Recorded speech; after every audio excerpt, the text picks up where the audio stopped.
Welcome to this explainer. Today we're diving into a really fascinating and, frankly, absolutely crucial global relationship. We're looking at the strategic convergence between India and Germany. You have the fourth and sixth largest global economies here. So how exactly do they forge a powerful, lasting partnership when global shifts are happening so rapidly and unpredictably? Well, it's a dynamic story, full of evolving trade, shared global challenges, and some really complex geopolitical strategy.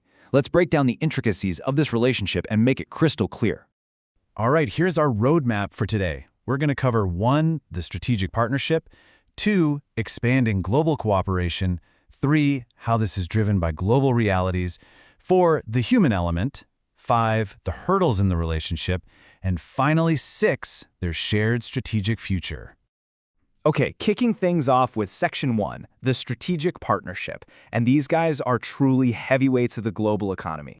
The stakes we are dealing with here are massive. You've got Germany, the 4th largest global economy and an absolute linchpin within the European Union. And then you have India, the 6th largest global economy and a wildly fast-growing developmental partner. But the foundation of their relationship? It isn't just financial. What truly binds these two nations together is a deeply rooted commitment to upholding democratic values, promoting a rules-based international order, and really championing multilateralism. Because beyond just the economics, both nations share this powerful vision for global cooperation. They actually actively support each other's bids for permanent United Nations Security Council reform, doing this alongside Brazil and Japan in the G4 framework. On top of that, Germany has enthusiastically joined India-led climate initiatives. They joined the Coalition for Disaster-Resilient Infrastructure in 2020 and the International Solar Alliance. So they are actively aligning on the biggest global stages. Let's move on to Section 2, expanding global cooperation. We're talking trade, defense, and green growth. There's a crucial figure that really stands out here, $21.76 billion US. That represents their bilateral trade in the 2020 to 2021 financial year. This kind of volume cements Germany as India's absolute largest trading partner in Europe, hands down. Germany also consistently stands as India's 7th largest source of foreign direct investment. To put that trade volume into perspective for you, it represents about a fifth of the total trade between India and the US, so that highlights both its current massive scale, but also the immense room they still have for future growth. And this solid economic foundation builds directly into the realm of security. Looking at their defense ties, we see a steady, really calculated evolution over the years. It started with a foundational bilateral defense cooperation agreement way back in 2006, which was followed by a Mutual Protection of Classified Information Pact in 2007, and then an MOU on security cooperation in 2015. Fast forward to today, and they operate robust joint working groups on counterterrorism and cyber consultations. This recently culminated in a joint declaration to really step up their high-tech transfer collaborations. But listen, security isn't just about defense anymore, is it? It's about our climate future. And that brings us to a frankly staggering figure, 10 billion euros. This is Germany's commitment in additional development assistance to support India's green growth plans all the way through 2030. And this massive funding isn't just a blank check. It fuels a highly specific 7-point agenda focused purely on renewable energy and sustainable growth. Notably, it opens an unparalleled window for Indo-German cooperation in green hydrogen development. So they are taking shared climate goals and turning them into highly actionable, well-funded infrastructure projects.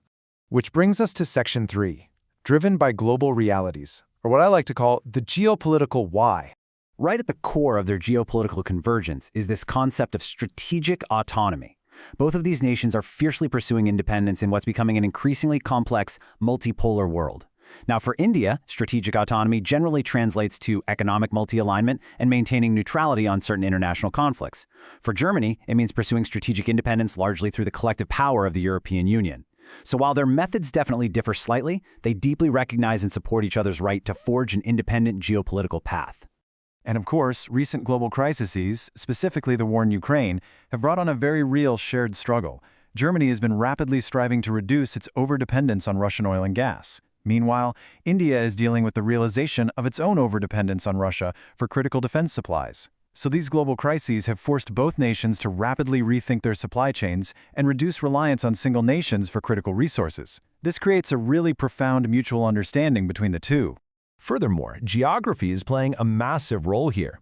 Germany was actually one of the first European nations to outline its Indo-Pacific guidelines back in 2020. As the global community grows increasingly skeptical of China's posture, European nations like Germany are placing deep confidence in India's expanding regional clout.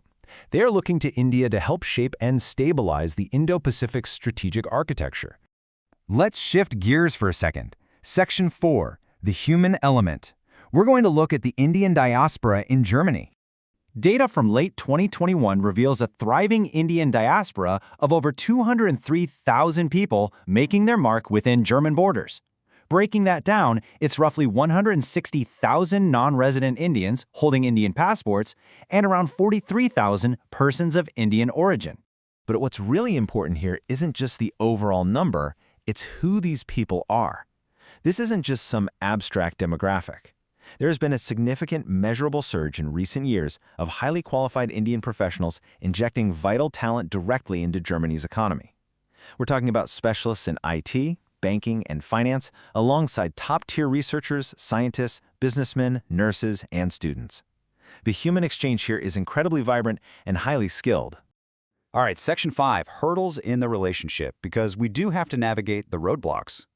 With so much mutual interest, shared democratic values, and economic alignment, we really have to ask ourselves, what exactly stands in the way of a completely flawless integration between the two?